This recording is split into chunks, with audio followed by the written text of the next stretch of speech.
Historia Sagrada, tema 11, segunda parte de la estancia en el Sinaí. Buenos días o buenas tardes, según me veáis. Aquí parece muy de noche por la ventana tan cerrada, pero es que se me ha roto la persiana. Bueno, eso es lo de menos. Vamos a nuestro tema. En el tema anterior hemos hablado de la teofanía del Sinaí y de las leyes de Israel. Hoy completamos el estudio de los acontecimientos sucedidos durante la estancia del pueblo de Israel al pie de la montaña santa. En el próximo tema acompañaremos por el desierto al pueblo dirigido por Moisés hasta las estepas de Moab y nos iremos deteniendo en los sucesos que ocurrieron a lo largo de su, valga la redundancia, de su larga peregrinación. Ya sabéis que la estancia en el Sinaí ocupa desde la mitad del libro de los Números hasta el final del mismo libro. Se añade todo el libro del Levítico y medio libro de Números. Por tanto, una gran perícopa, la gran perícopa del Sinaí, se le suele llamar, que ocupa medio libro del Éxodo, el libro del Levítico entero y medio libro de los Números. Pero a pesar de eso, tenemos también que tener en cuenta que gran parte del Éxodo y prácticamente todo el Levítico y mucho de Números son leyes puras y duras. Por tanto, los relatos se van entremezclando de una forma muy desigual, pero nos van dando no simplemente noticias importantes, sino en el fondo auténticas reglas y auténticas normas a través de los relatos. Ya os he dicho muchas veces que las leyes en Israel pueden tener o una forma jurídica o una forma narrativa. Las narraciones son constituyentes, nos muestran cómo es el pueblo y la razón de ser del pueblo y lo que en el pueblo es válido y lo que no es válido. Vienen a ser lo que es una constitución y lo que son también muchas veces pues relatos que equivalen a escritura de posesión. Bueno.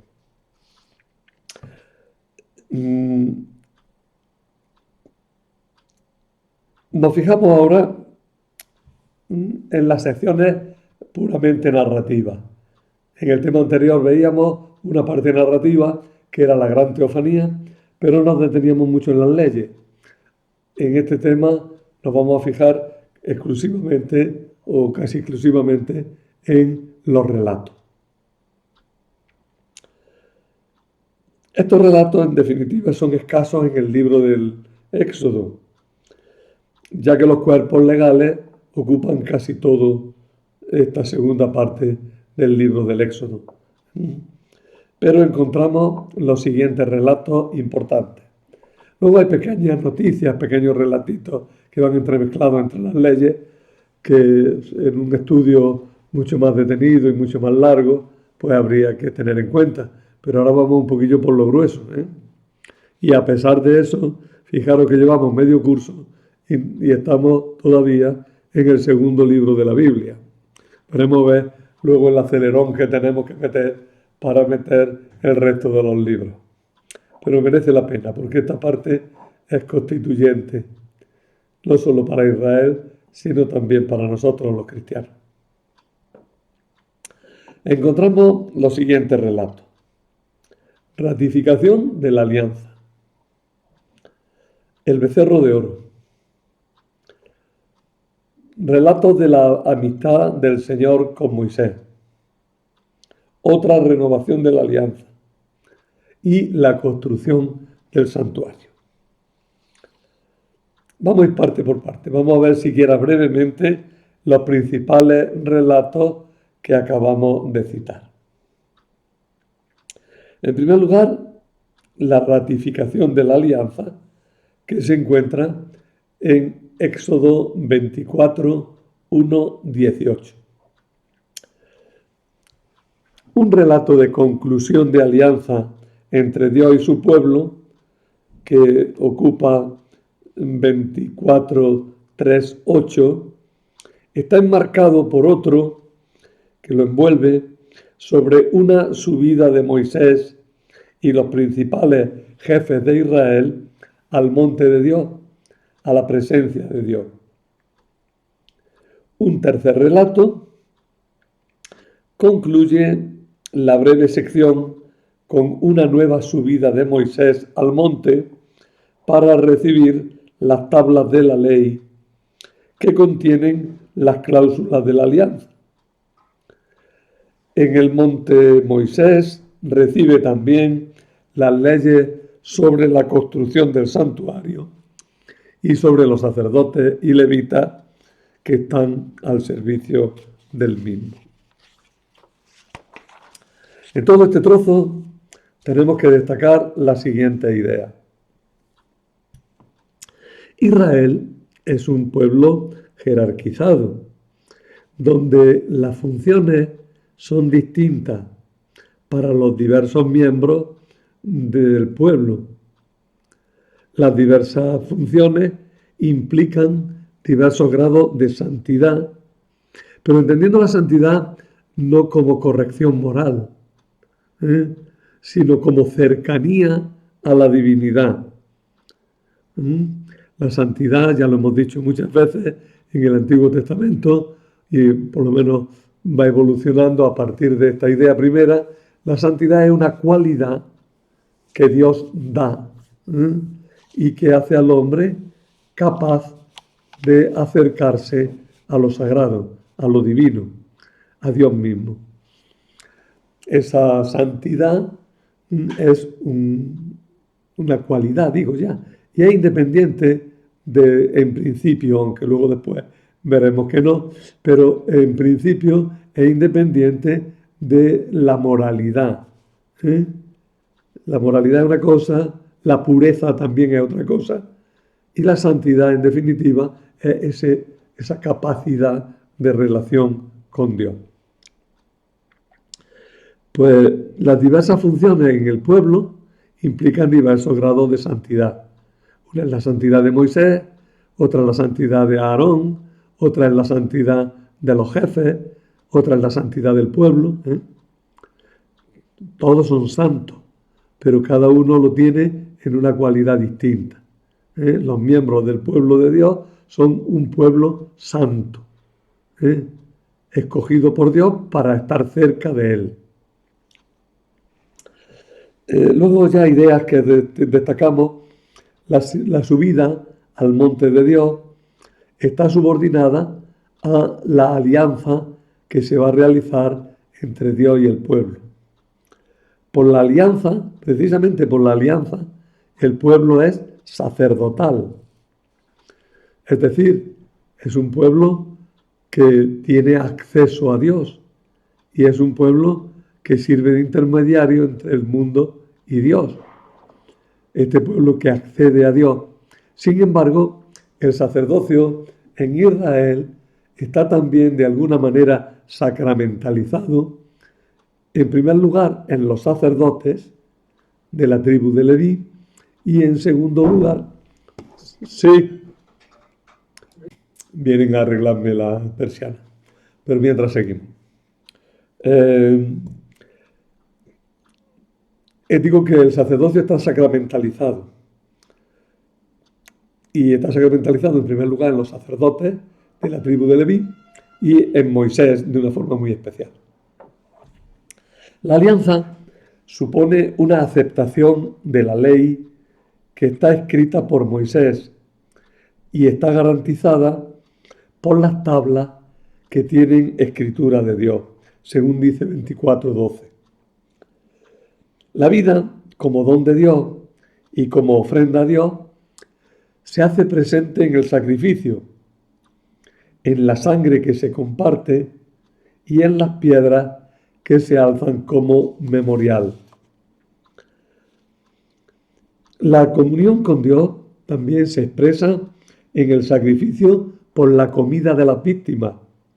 La parte de Dios se quema y por la parte que se comparte de la sangre, cuando ésta se salpica, se rocía sobre el pueblo. Por eso la comida de las víctimas del sacrificio y la aspersión de la sangre son santificadoras y establecen comunión con Dios. Las estelas que se levantan, los menides que se levantan, quedan como testimonio del sacrificio realizado y también como promesa de fecundidad. La alianza va indisolublemente unida a la ley. Esta debe ser enseñada y practicada. La alianza supone una nueva creación para el pueblo. De aquí la mención de los 7 días como en la creación del mundo, la creación inicial, y también los 40 días como en el diluvio. En todos los relatos estos varios elementos van a recibir un enfoque nuevo cuando se lean en el Nuevo Testamento. Sobre todo porque la alianza en el Nuevo Testamento ya será la nueva alianza fundada en la sangre de Cristo, sangre de la nueva y eterna alianza, que también Jesucristo sube al monte definitivo y se convierte en ley para todos los hombres. Las palabras de Jesús al instituir la Eucaristía recogen expresamente las palabras de Moisés. Jesús entrega su sangre que recae salvadoramente sobre nosotros y sobre nuestros hijos, como dice tanto Moisés como luego, sin saber lo que dicen, los que quieren matar a Cristo. El tema de la nube también aparece en la transfiguración para indicar la presencia de Dios en Cristo. Y el tema de los 40 días reaparece en las tentaciones de Jesús en el desierto. Como veis, no podemos prescindir de estos relatos y por eso he querido hablar de ellos. Una cosa sí os digo, como no los conoceréis muy bien en general, apoyándose un poco en lo que voy diciendo, ir combinándolo con la lectura directa en la Biblia, para que sepáis bien de qué estamos hablando. Incluso sería bueno si podéis vosotros ir haciendo un pequeño esquema, por lo menos ir recalcando o haciendo una pequeña anotación de los puntos que creéis fundamentales o que os llaman la atención y creéis que tienen verdadera importancia. El segundo relato lo ocupa el capítulo 32 y nos habla del becerro de oro y de la nueva renovación de la alianza. Se trata de un relato muy complejo y consta de las siguientes partes. Pecado del pueblo, que busca tener un Dios tangible. Intercesión de Dios, intercesión de Moisés ante Dios, ya allí arriba en el monte. Luego baja Moisés cuando ve el crimen de la idolatría, pues se enfada tremendamente. Pero los levitas se ponen de parte de él Entonces el celo de los levitas por Yahvé se destaca mucho. Y hay una nueva intercesión de Moisés. Pecado del pueblo, intercesión de Moisés. Moisés baja del monte, los levitas lo apoyan, nueva intercesión de Moisés. Este relato contiene el pecado original de Israel, que se describe a la luz de la experiencia muy posterior de los becerros que Jeroboam mandó construir para ponerlos en los santuarios que él fundó, uno en el norte de Israel y otro en el sur, para que los israelitas no fueran a Jerusalén a adorar al Señor. Él les dijo, tenéis un santuario en Dan y tenéis otro en Betel, y allí sobre un toro se figura que se posa Dios como lo hacía Baal sobre el toro también, ¿no? Pero claro, el peligro de idolatría, la semejanza con la religión cananea es demasiado fuerte y Dios rechaza ese culto con los toros, y se dice que fabricar el becerro de oro ya en el desierto fue el pecado original de Israel. Notad que aunque los israelitas luego en Israel hablaron del becerro como peana de Dios, en el relato del becerro de oro que leemos en Éxodo, es que el becerro de oro se considera imagen de Dios. Esta imagen, este relato, pues es de los que más grabado y más dibujos contiene. Bueno, ya me han arreglado las persianas, seguimos. Ya no me acuerdo por dónde iba. Estábamos contando la historia del becerro de oro. La historia es así de sencilla. Moisés está rezando en el monte, pero los israelitas, viendo que no baja Moisés, dicen, mira, vamos a garantizarnos que Dios nos protege, y para eso pues vamos a fabricar una imagen, y esa imagen va a garantizar esa presencia de Dios entre nosotros. Dios había prohibido expresamente las imágenes. Pero ellos le dicen a Aarón, oye, mira, te damos oro. Y empezó la gente a arrancarse el oro que tenían, los zarcillos, los anillos, el oro que tenían. Y fabricaron un becerro dorado, bien de oro, y lo pusieron en un altar, en una peana, y delante pusieron un altar. No confundáis el altar con las peanas. Y el altar es donde se ponen las víctimas. Y la peana de atrás es donde está la divinidad. Entonces fabricaron una peana, un altar, un becerro de oro, y se pusieron a cantar y a bailar y a danzar adorándolo. Moisés se entera incluso en el templo, Moisés, estando con Dios, ya intercede por el pueblo, y cuando baja se da cuenta de que los israelitas han hecho un gran crimen, se enfada enormemente, rompe incluso las tablas de la ley, diciendo que aquí ya no hay alianza ni hay nada, y manda a destruir el becerro. Al final resulta que vuelve a interceder ante Dios por el pueblo, y Dios, pues finalmente, a pesar del gran crimen, los perdona, perdona a los israelitas. Esta imagen que tenéis aquí, que es muy ingenua, parece el torico de Teruel, de la plaza del torico de Teruel. Pero bueno, es muy ingenua, pero nos da un poco la idea, ¿verdad?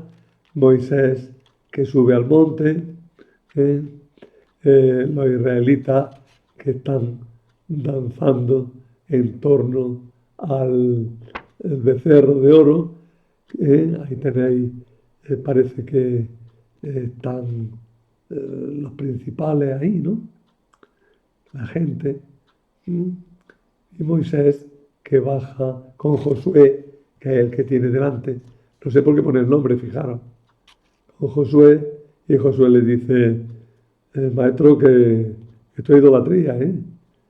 Y Moisés se enfadará totalmente con el pueblo. Bueno, ¿el relato qué nos quiere decir? Pues el relato nos viene a decir que Dios no es representable.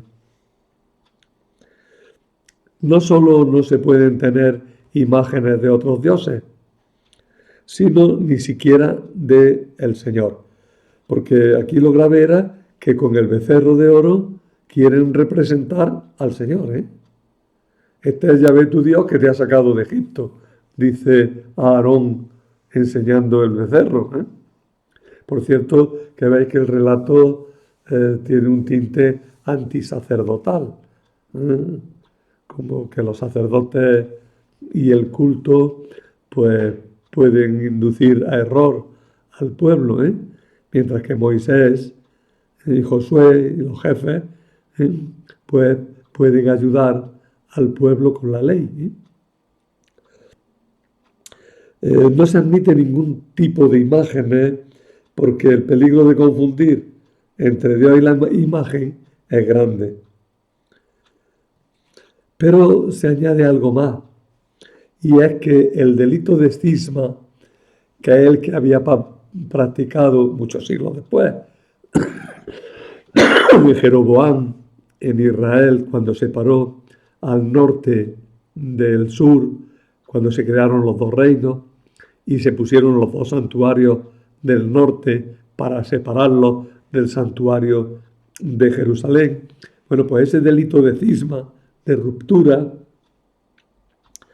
es un pecado fundamental, permanente entre los reyes del reino de Samaria y es equiparable a la idolatría.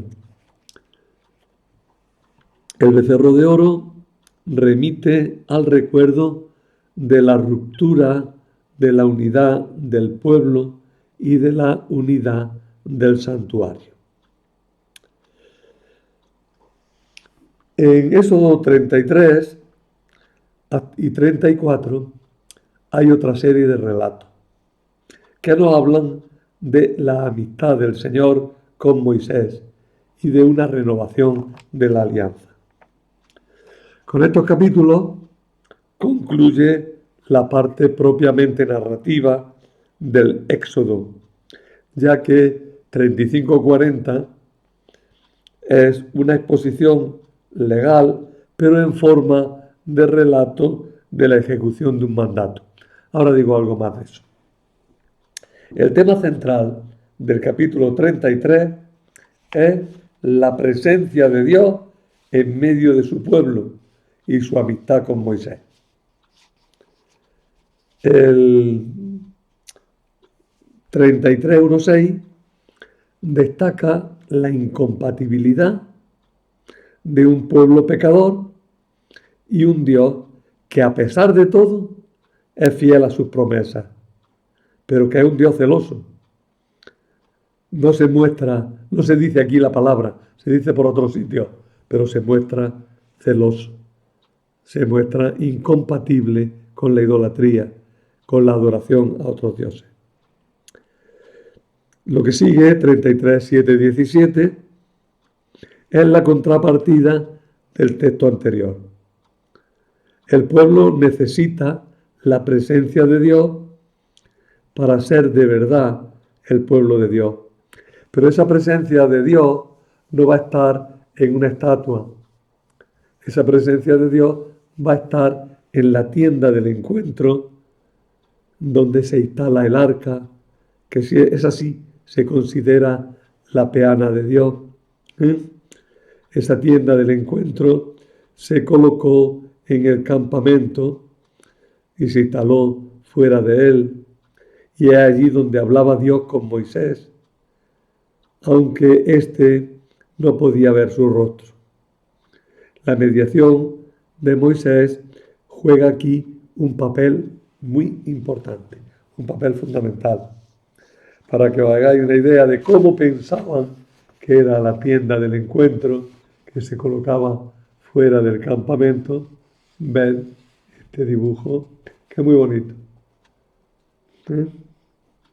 La tienda es grande, en el centro hay una tienda más pequeña, delante hay una fuente y un altar más adelante todavía.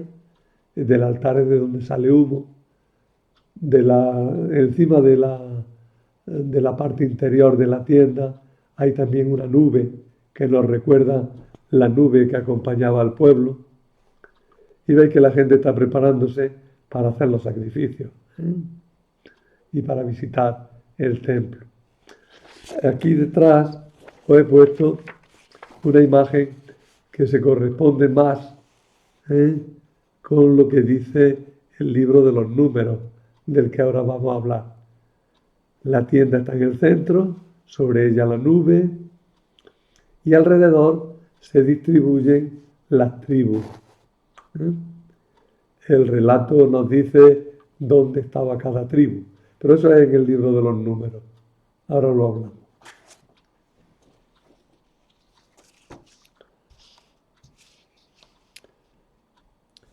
Ahora bien, para nosotros, Jesucristo ocupa el lugar de Moisés.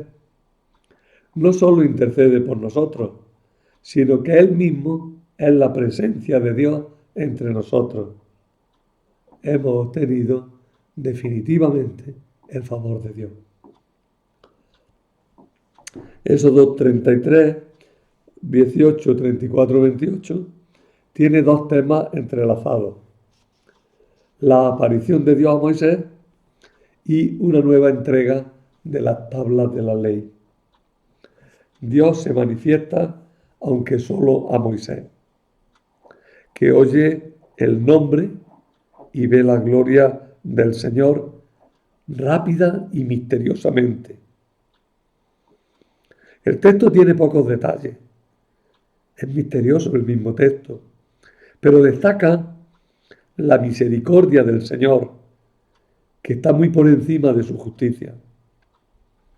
Moisés pide la presencia de Dios en el camino del pueblo y Dios promete que va a hacer alianza con el pueblo.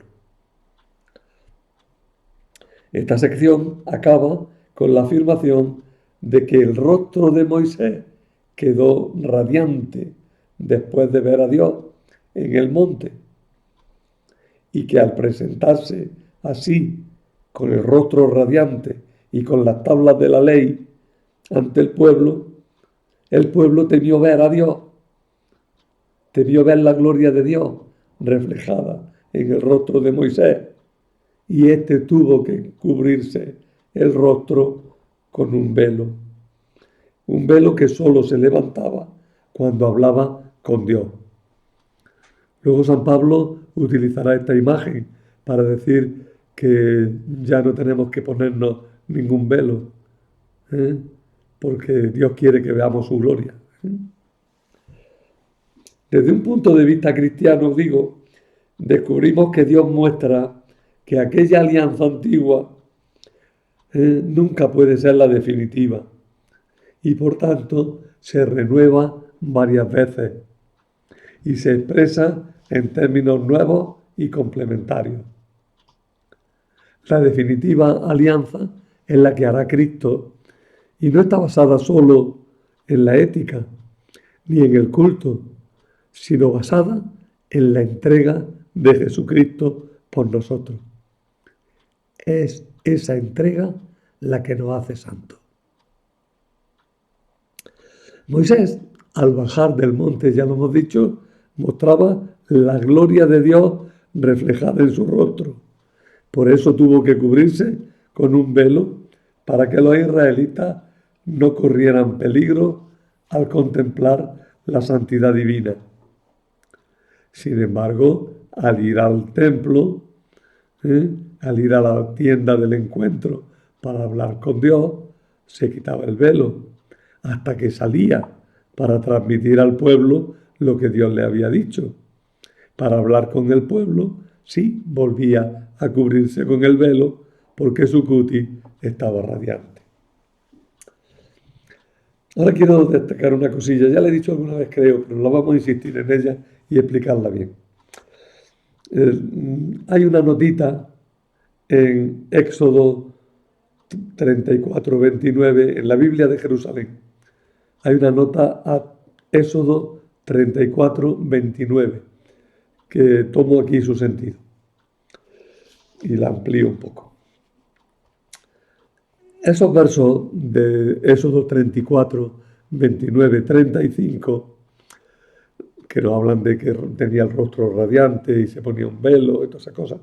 Bueno, hay una tradición sobre la irradiación del rostro de Moisés expresada por el verbo karam, un verbo hebreo. Los verbos hebreos se ponen nada más que con las consonantes, pero se le ponen una A para leerlo. Karam, Q-R-M, pues karam, que está derivado de otra palabra que significa cuerno, de la palabra kerem. Kerem en hebreo es cuerno, pero el verbo karam significa brillar, irradiar luz. San Jerónimo, que conocía bien la filología griega, interpretó literalmente lo que decía el texto y por eso tradujo: videntes auten Aarón et fili Israel cornutam mosi faciem. Lo traducimos: Aarón y los hijos de Israel veían cornudo el rostro de Moisés. Como Keren y Karam tienen la misma raíz, pues en vez de traducir veían brillante el rostro de Moisés, ha traducido veían cornudo el rostro de Moisés.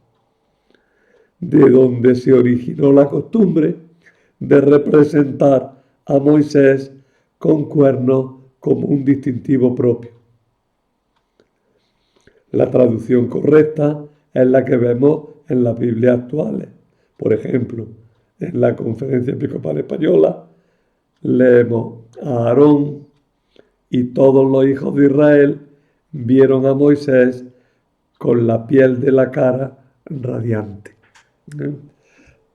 Para que veáis esto de los cuernecitos de Moisés, fijaros en este Moisés de Miguel Ángel. Fijaros que 2 cuernos le ha colocado. Eso es lo normal cuando se representa a Moisés.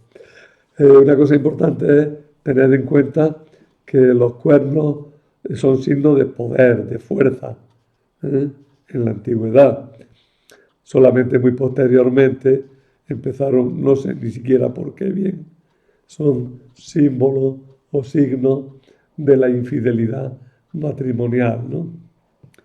Entonces, ahora ponerle los cuernos a una persona, pues es algo despreciativo, algo que indica poca validez. Mientras que en la antigüedad decir que alguien tenía cuernos era decir que era poderoso. En el Benedictus, en la oración de Zacarías, dando gracias por el nacimiento de Juan, dice que Dios ha suscitado un cuerno de salvación en la casa de David, su siervo. Eso no se ha podido traducir literalmente y se ha traducido: ha suscitado una fuerza de salvación. Pero literalmente pone: ha suscitado un cuerno de salvación, un poder de salvación. Bueno, eso en muchísimas culturas. Fijaros, por ejemplo, en las mismas culturas indígenas de América del Norte, con qué frecuencia los jefes llevan el nombre de bovinos que tienen grandes cuernos, ¿no? Toro sentado, ¿no? Por ejemplo, me acuerdo ahora mismo.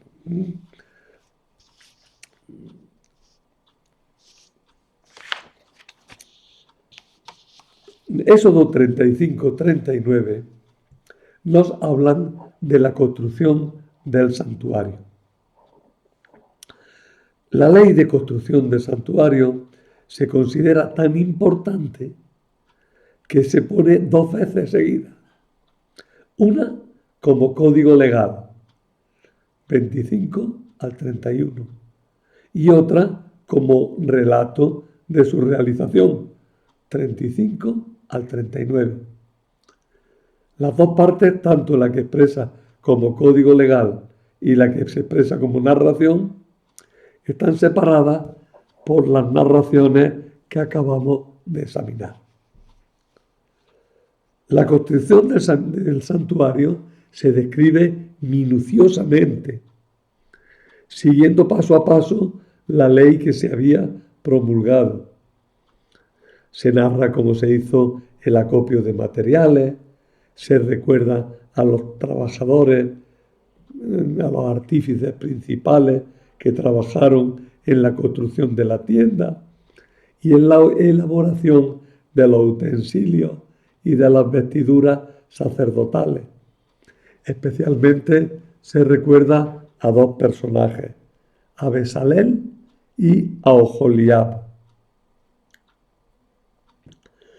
En el capítulo 40, pasado ya la construcción del santuario, se va a narrar la consagración del santuario.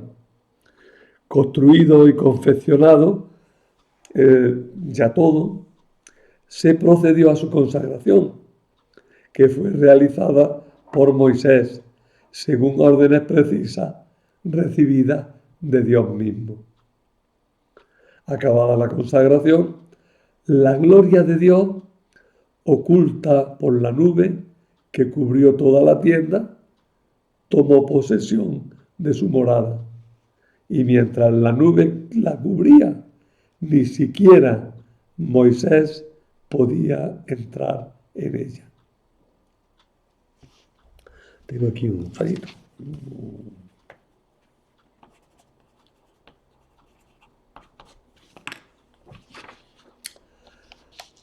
Y en el Levítico es un libro de leyes, pero hay 2 o 3 anécdotas que se pueden entresacar.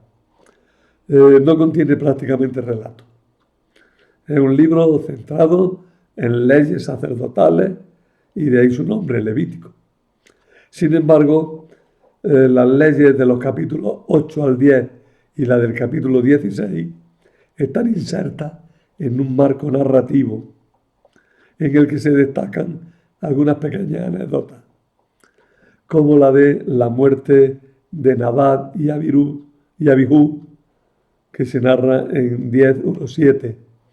Estos personajes pretendieron ofrecer incienso por su cuenta, y bien sea porque no fueran sacerdotes, bien sea porque el incienso que ofrecieron no lo ofrecieron según lo prescribe la ley, o bien incluso porque ese incienso no estuviera fabricado como prescribe la ley, bueno, pues incluyeron en un delito de sacrilegio, invadieron lo sagrado de una forma indebida, y esa santidad agredida se defiende y ellos mueren inmediatamente como castigo por esa violación de la santidad divina. Pero este relato en realidad se cuenta no solo como ejemplo de que hay que tener cuidado de hacer las cosas del culto como están mandadas, sino también para hablarnos y dar leyes acerca del duelo por los sacerdotes. Cómo tienen que hacer duelo los sacerdotes y cómo hay que hacer duelo por los sacerdotes. Son unas normas muy especiales, porque la santidad de los sacerdotes es incompatible hasta cierto punto con lo que está muerto, con tocar lo muerto, acercarse a los muertos, y entonces el culto, o mejor, el respeto al sacerdote que ha fallecido tiene que expresarse de forma muy distinta a cómo se hace el duelo por los profanos. ¿Y el libro de los números? Pues el libro de los números, en 1.4, hace el censo. Ese censo distribuye y ordena las tribus a partir de criterios sagrados y cultuales, de manera que más que un pueblo de fugitivos, Israel aparece como un santuario viviente en medio del desierto. Ya hemos dicho que ahí tenéis la tienda en medio y alrededor están las tiendas de las tribus bien ordenadas según se indica en el texto. Pues bien, esas tribus y ese orden nos están hablando de algo sagrado. Dicen los estrategas militares que esa organización era un disparate estratégico, pero es una organización perfecta según los criterios teológicos del autor. La presencia de Dios en el campamento a través de la tienda y de la nube es fuente de bendición y fuente también de santidad y de pureza ritual. Salvaguardar la santidad y la pureza ritual del pueblo es seguramente la preocupación principal de toda esta sección de números 1.1 a 10.10.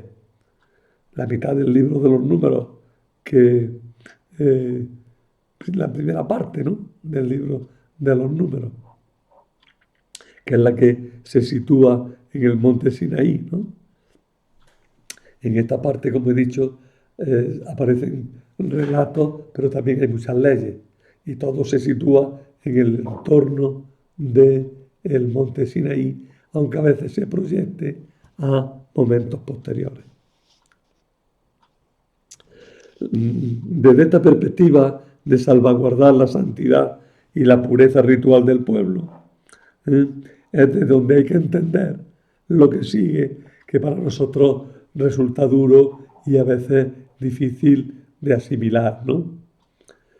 La expulsión de los leprosos y los impuros, las normas sobre la pureza ritual de la mujer, la pureza ritual de los nazireos o consagrados a Dios.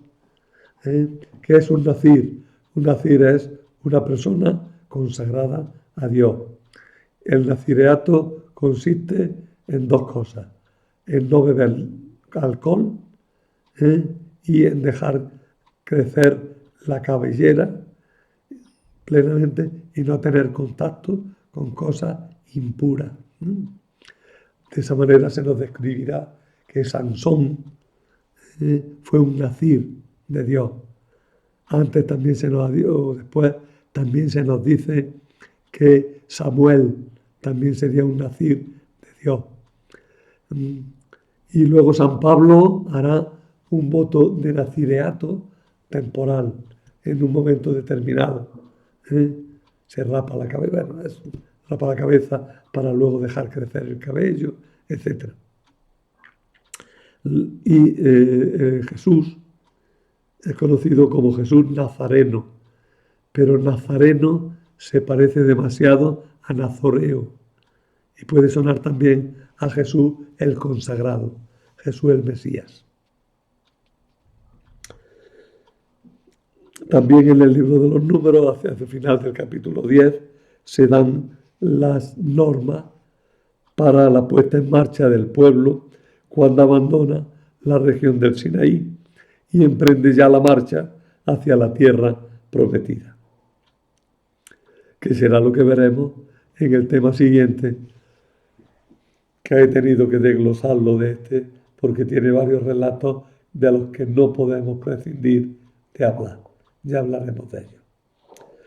A nosotros lo que acabamos de leer de los números nos resulta extraño y lejano, pero no debemos olvidar que esta era la religiosidad que vivió el judaísmo en los últimos siglos del Antiguo Testamento. Y este fue el mundo espiritual que encontró Jesús. Ello nos permite apreciar mejor la novedad y la originalidad que representan su persona y su obra. Bien, ya dejamos el Sinaí y vamos a seguir con la segunda parte del camino de los israelitas por el desierto hasta llegar a las estepas de Moab, a las puertas de la tierra prometida. Pero de eso hablamos ya en la próxima clase.